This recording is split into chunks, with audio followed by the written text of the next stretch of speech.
Bilang isang OFW, ako lang ba yung minsan matutulala ka, ta's mare-realize mo pati yung kaluluwa mo pagod na, hindi lang yung pang-physical, 'di ba? Hindi siya yung long hours, eh, hindi yung kulang sa tulog or walang day off minsan, pero yung mabakante, tipong kumakain ka mag-isa tapos lutang kang ganyan or pag-uwi mo ng bahay, 'di ba, madilim, nakahiga ka, tahimik. Pero dito sobrang ingay, 'di ba, lumalabas lahat yung sana, lahat mga katanungan sana.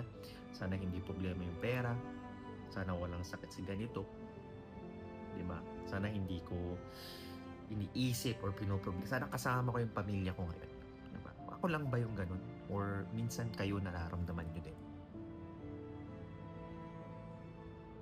Anong ginagawa niyo 'pag dumadating yung puntong yun?